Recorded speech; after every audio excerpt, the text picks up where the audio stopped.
keanekaragaman hayati biasa dikenal dengan biodiversitas. Biodiversitas merupakan ukuran ataupun patokan tentang penentu kesehatan bumi. Nah, keanekaragaman hayati juga biasa dikenal dengan sumber daya alam yang dapat diperbarui. Dalam keanekaragaman hayati dapat dibagi menjadi dua jenis keanekaragaman, yakni keanekaragaman flora dan keanekaragaman fauna. Nah, sekarang kita bahas tentang keanekaragaman flora dan fauna yang ada di Indonesia.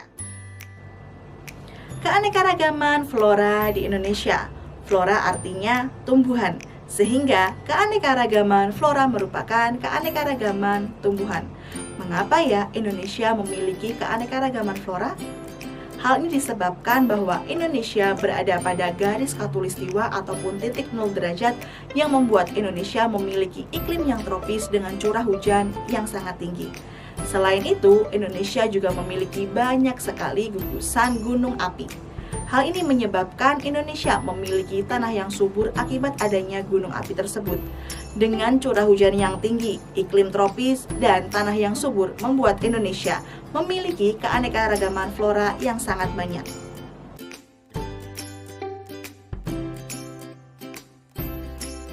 Persebaran flora di Indonesia dibagi menjadi 3 pembagian, yaitu kawasan barat atau Asiatis, kawasan peralihan, dan kawasan Australis. Mengapa ada 3 pembagian kawasan flora di Indonesia? Hal ini dilakukan untuk memudahkan mengetahui dan menganalisis jenis flora di suatu daerah yang dipisahkan oleh iklim dan geografinya. Mari kita pelajari 3 kawasan tersebut satu demi satu. Yang pertama, flora kawasan barat atau Asiatis. Flora bagian barat di Indonesia mencakup beberapa daerah seperti Sumatera, Jawa, Bali, dan Kalimantan. Namun, secara umum, persebaran flora bagian barat di Indonesia banyak ditemukan di daerah tropis khas Kalimantan dan Sumatera. Flora pada kawasan barat mempunyai corak Asiatis atau memiliki homogenitas jenis dengan flora-flora asal Asia lainnya. Flora yang berada di kawasan barat biasanya hidup di hutan hujan tropis. Hutan hujan tropis merupakan hutan yang di dalamnya paling banyak ditemukan beragam jenis flora dan fauna. Umumnya, hutan hujan tropis ditumbuhi oleh pohon-pohon yang tinggi dan besar.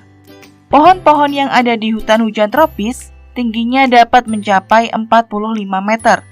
Pohon yang ada pada kawasan barat yaitu pohon jati, pohon cemara, pohon meranti kuning, dan sebagainya. Selain pohon-pohon, ada juga bunga-bunga yang tumbuh di hutan hujan tropis di kawasan barat Indonesia. Bunga tersebut adalah bunga Rafflesia arnoldi atau bunga bangkai dan bunga anggrek. Yang kedua, flora kawasan peralihan atau Wales. Pulau-pulau yang termasuk kawasan peralihan atau Wales adalah Pulau Sulawesi, Nusa Tenggara Barat, dan Nusa Tenggara Timur, serta Pulau Maluku. Flora yang termasuk ke dalam kawasan peralihan merupakan tanaman yang bisa bertahan hidup di iklim kering dan suhu yang cenderung panas. Zona peralihan mempunyai 3 tipe vegetasi, yakni sabana dan stepa tropis di Nusa Tenggara, hutan pegunungan di sekitar Sulawesi, serta hutan campuran di daerah Maluku yang kaya akan rempah-rempah seperti pala, cengkeh, kayu manis, dan kenari. Vegetasi sendiri adalah kumpulan dari beberapa jenis tumbuhan yang tumbuh bersama-sama pada suatu tempat membentuk suatu kesatuan di mana individu-individunya saling bergantung satu sama lain yang disebut sebagai komunitas tumbuh-tumbuhan. Yang ketiga yaitu flora kawasan timur atau Australis. Umumnya, flora pada kawasan timur hidup di hutan hujan tropis. Hutan hujan tropis yang ada di bagian timur Indonesia bisa ditemukan di Pulau Papua.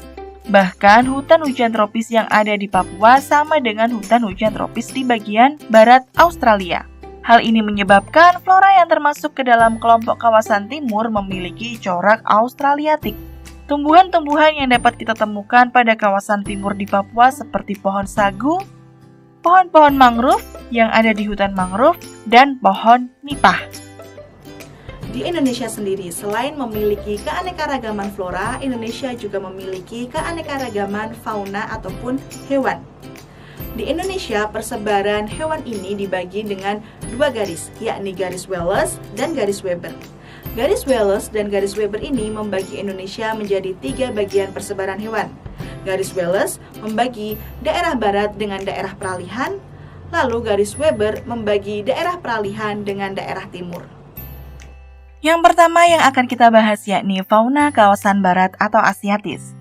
Wilayah barat meliputi di daerah Sumatera, Jawa, Bali, dan Kalimantan. Hewan yang berada di wilayah ini memiliki kesamaan karakteristik dengan hewan yang berada di daerah Asia. Hewan pada daerah ini biasanya mendiami daerah hutan hujan tropis. Jenis hewan yang mendiami daerah barat biasanya berbadan besar atau berjenis primata seperti gajah, harimau, dan badak Sumatera. Dan juga tapir, badak bercula satu, beruang madu, orang hutan, tarsius, kukang, serta uwa-uwa. Jenis burung yang mendiami daerah ini biasanya memiliki kicauan yang bagus, tetapi memiliki bulu yang kurang berwarna, seperti burung rangkong, burung jalak Bali, burung murai, burung elang putih, dan burung elang Jawa. Yang kedua yaitu fauna kawasan peralihan. Wilayah peralihan adalah wilayah di mana hewan yang mendiaminya memiliki ciri yang berbeda dengan daerah barat dan timur. Wilayah peralihan meliputi Sulawesi Selatan hingga Kepulauan Aru. Hewan yang berada di wilayah ini dapat dikatakan sebagai hewan endemik Indonesia karena tidak memiliki kesamaan dengan daerah lain.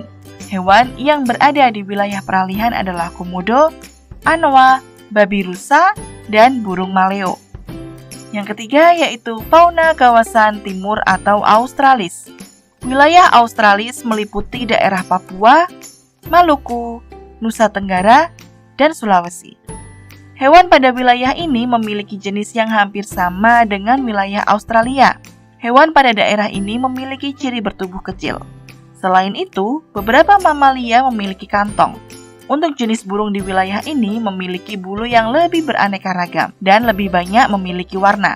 Karena mempunyai kesamaan dengan daerah Australia, hewan kanguru juga ditemukan di wilayah ini. Hanya saja jenis kanguru di Indonesia dan Australia memiliki bentuk fisik yang sedikit berbeda. Selain kanguru, jenis hewan di daerah ini adalah walabi, kuskus, dan oposum. Sedangkan untuk jenis burung adalah cendrawasih, kasuari, dan kakak tua raja. Berbagai keanekaragaman hayati yang ada dapat kita manfaatkan untuk kegiatan ataupun aktivitas kita sehari-hari. Apa saja ya pemanfaatannya? Yang pertama yaitu sebagai sumber pangan. Contohnya seperti tanaman padi ataupun tanaman jagung yang dapat kita gunakan sebagai sumber karbohidrat. Yang kedua yaitu untuk memenuhi kebutuhan manusia, misalnya seperti sandang dan alat-alat rumah tangga dari tumbuhan ataupun hewan. Yang ketiga yaitu untuk obat-obatan dan yang terakhir untuk bahan kosmetik.